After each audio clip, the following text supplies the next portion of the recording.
I remain, honestly, as young adult and youth leaders, church leaders, I remain one of your biggest fans. I've given 45 years of my full-time ministry to you. So I don't think I have to prove anymore that I am squarely in your corner.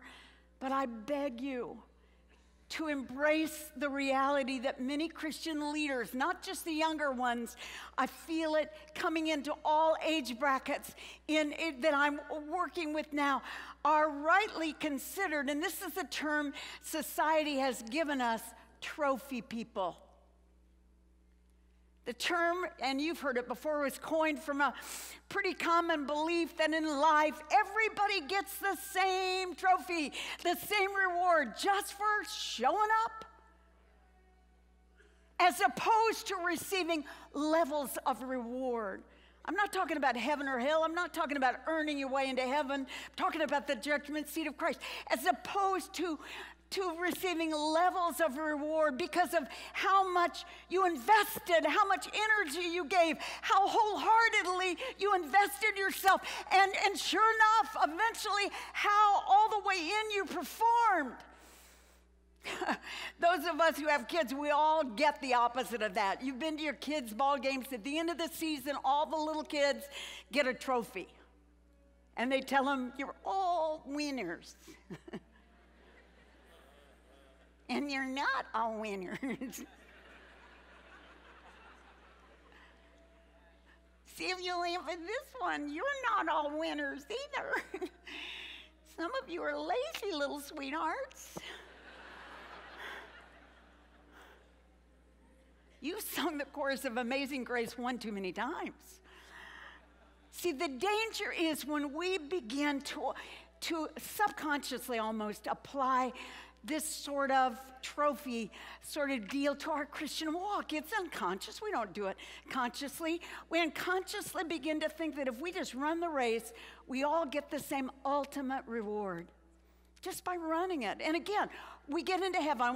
Those of you that are trying to get mad on me now, I'm not saying heaven or hell.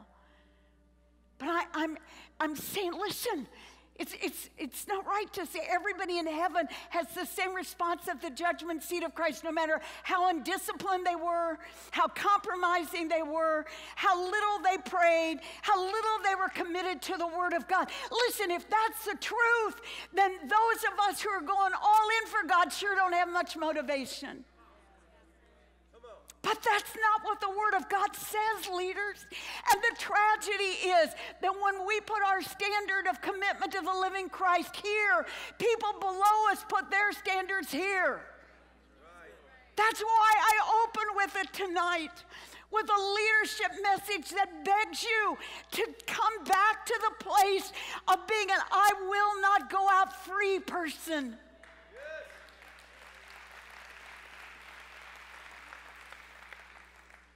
Kind of like the absence of spiritual capitalism when you look at it that way.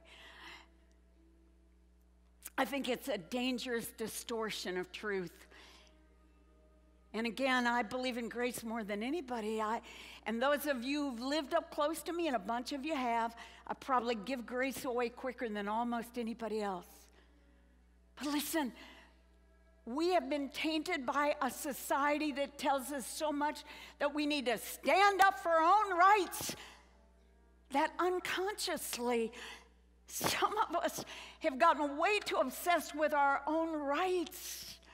I have a right to feel this way. I have a right to get angry with this person when they treat me this way. I have a right to spend my money. I have a right to control my own time. I have a right, I have a right, I have a right.